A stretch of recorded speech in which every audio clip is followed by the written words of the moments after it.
Kita ke informasi lainnya, Saudara. Buntut pemberian abolisi pada Menteri Perdagangan 2015-2016, Thomas Lembong, 9 importir swasta terdakwa kasus korupsi impor gula mengajukan permohonan penghentian semua proses hukum.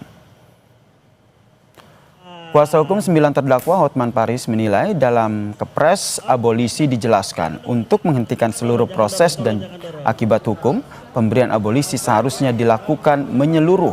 Pasalnya para pengusaha yang menjadi terdakwa yang menjalankan tugas dari Tom Lembong yang waktu itu menjabat sebagai Menteri Perdagangan.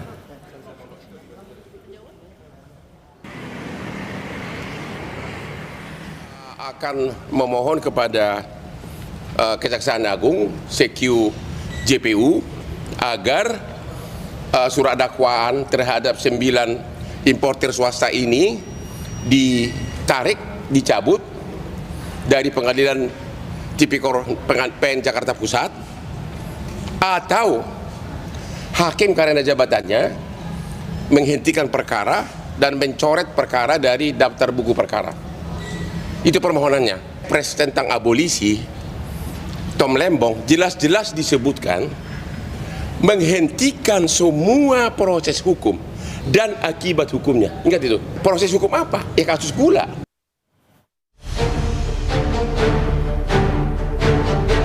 Pertimbangan persetujuan DPR RI tentang pemberian abolisi terhadap saudara Tom Lembong.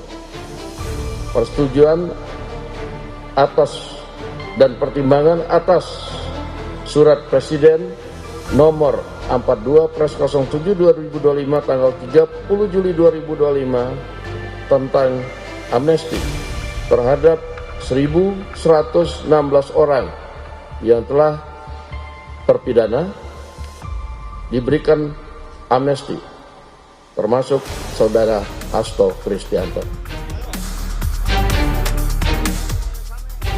Hasto Kristianto telah bebas dan proses hukumnya dihentikan usai mendapatkan amnesti dari Presiden Prabowo Subianto. Namun KPK tidak mengembalikan barang-barang yang berkaitan dengan kasus suap pada proses pergantian antar waktu PAW anggota DPR. KPK menjelaskan masih menganalisis barang bukti yang disita dari Hasto. Kasus yang menyeret mantan politisi PDIP Perjuangan itu pun tetap berjalan. Amnesti itu kan tidak menghapus atau menghilangkan tindakan yang sudah dilakukan. Jadi tindakannya tetap ada, tetap terbukti bersalah, hakim juga menyatakan demikian. Namun memang atas tindakan tersebut kemudian diberikan pengampunan. Ya. Jadi yang hilang itu hukumannya, bukan tindakan yang dilakukan. Penyidik masih melakukan analisis terhadap barang-barang yang disita sebagai barang bukti ya. Karena dalam perkara ini juga masih berjalan, ada beberapa pihak lainnya yang juga sudah ditetapkan tersangka oleh KPK. Sementara Kejaksaan Agung memastikan proses persidangan kasus korupsi impor gula usai Menteri Perdagangan periode 2015-2016 Thomas Trikasih Lembong mendapat abolisi dari Presiden Prabowo tetap berlanjut. Segala proses hukum dan akibat hukum terhadap saudara Thomas Trikasih Lembong ditiadakan. Bukan membebaskan ya. Karena kalau membebaskan ranahnya pengadilan, ya kan? Artinya ditiadakan di situ. Nah, terhadap tadi yang Anda tanya terhadap tersangka atau terdakwa yang proses itu tetap berjalan. Kan ini kan sifatnya personal. Tidak, kalau di situnya disebut di Kepresnya cuma 1 orang, ya kita proses tetap berjalan, kita tetap sidangkan sebagaimana mestinya. Pakar Hukum Universitas Andalas Ferry Amsari menilai perkara yang menjerat Tom dan Hasto sifatnya politis. Selain itu, hak Presiden memberikan abolisi dan amnesti dinilai kurang tepat diberikan untuk kasus tindak pidana korupsi. Seolah-olah mengakui bahwa proses peradilan Hasto dan Tom Lembong adalah peradilan politis karena amnesti terutama memang disebut sebagai hak Presiden untuk memberikan pengampunan kepada orang-orang yang terlibat dalam peristiwa-peristiwa politik. Sementara abolisi juga menghapuskan atau memberhentikan segala proses hukum. Di titik ini timbul kesan bahwa kasus Tom Lembong sama sekali bukanlah pidana yang mestinya ada. Jadi sekali lagi ini timbul interpretasi yang sangat panjang dan beragam, apalagi tidak lumrah amnesti dan abolisi diberikan kepada kasus-kasus korupsi. Usai bebasnya Tom Lembong, Pengadilan Tipikor tak menghentikan peradilan bagi 9 terdakwa di kasus korupsi impor gula. Begitu pula pasca bebasnya Hasto Kristianto, pengusutan kasus suap PAW Harun Masiku terus berjalan. Tim Liputan, Kompas TV.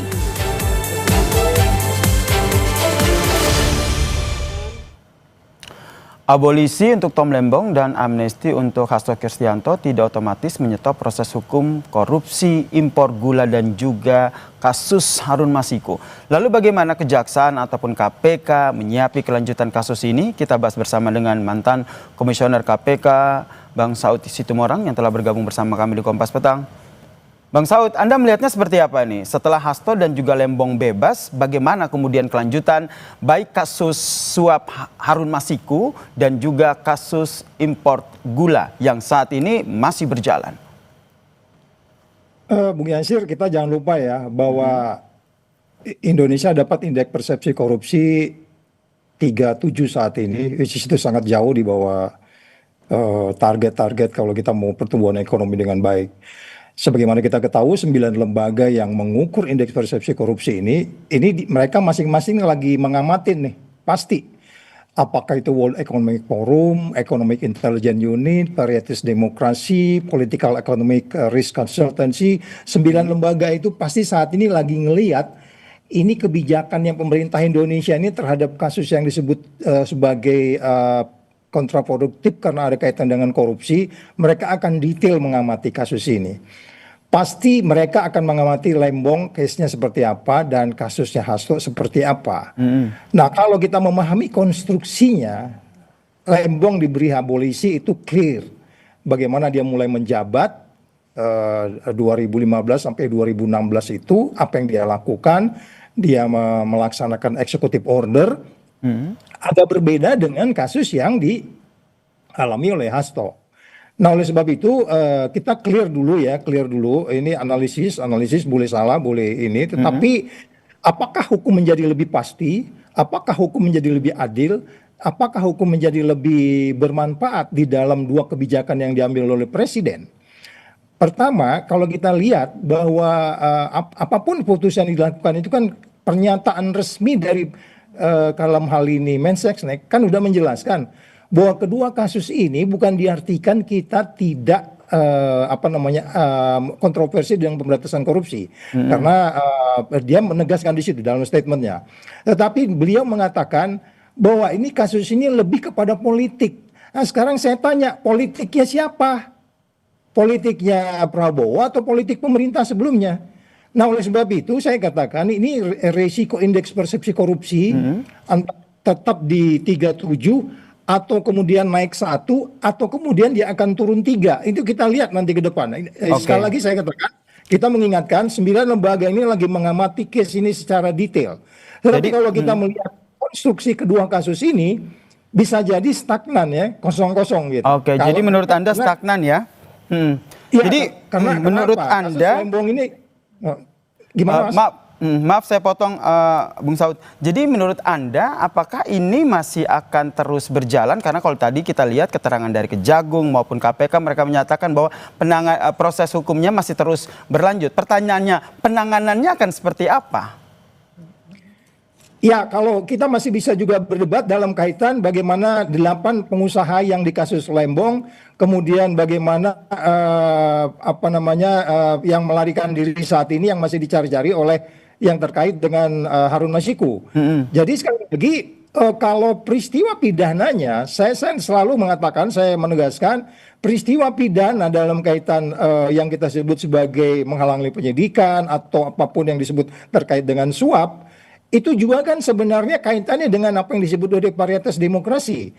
ketika itu kan KPU itu sudah diperintahkan oleh MA untuk melaksanakan putusan bahwa DPP PDI boleh menentukan siapa saja, which is itu tidak dijalankan oleh KPU, kemudian terjadilah peristiwa suap itu.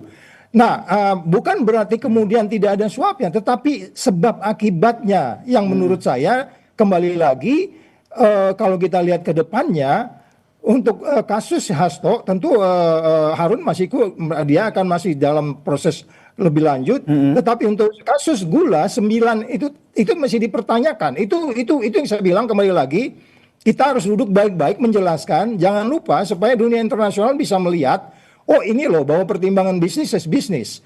Karena kalau kita lihat 9 yang ditunjuk untuk melaksanakan import gula, which is memang dalam sejarahnya kita tidak pernah kekurangan gula. Itu memang perdebatannya cukup panjang. Tetapi saya kembali menekankan, kita minta hakim yang melihat ini nanti supaya tidak lagi dipengaruhi oleh framing.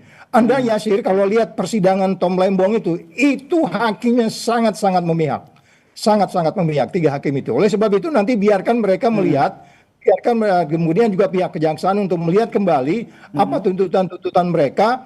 Bahwa pertimbangan bisnis judgment rule, ada peran PPI di situ, Perusahaan Perdagangan Indonesia yang menuju ketiga perusahaan ini, sehingga kemudian memang mereka justru yang mengeluarkan uang di situ untuk membeli gula, untuk kemudian gula kristal mentah menjadi gula kristal rafinasi, which is mereka harus mengambil untung, siapa juga pengusaha mau rugi kan gitu. Berarti Bung Saud, Anda melihat kasus ini banyak politis begitu ya? Oh iya, dari awal kita udah nggak ragu tentang itu. Saya untuk kasus Hasto aja, walaupun saya nggak ragu poltoid pidana, tapi cara kita mengadili Hasto ini udah favoritisme, ini politik, itu nggak ada keraguan di situ. Cuman kan kita sekarang bagaimana menjelaskan kepada dunia internasional bahwa kita mengadili kedua kasus ini betul-betul perform, sehingga kemudian keadilan, kepastian dan kemanfaatannya menjadi lebih menimbulkan kepercayaan buat dunia internasional, dalam hal ini transparansi internasional, sehingga nggak terganggu terhadap indeks persepsi korupsi. Kita harus lebih hati-hati untuk what next-nya, sehingga kemudian hukum yang pasti, hukum yang adil, hukum yang bermanfaat itu bisa kita pertanggungjawabkan gitu Mas Yasir. Oke, hukum yang adil, hukum yang bermanfaat. Kita lihat ya langkah seperti apa yang selanjutnya diambil oleh baik KPK maupun Kejagung terkait dengan kasus ini. Terima kasih Bang Saud Situmorang telah bergabung bersama kami di Kompas Petang. Salam sehat.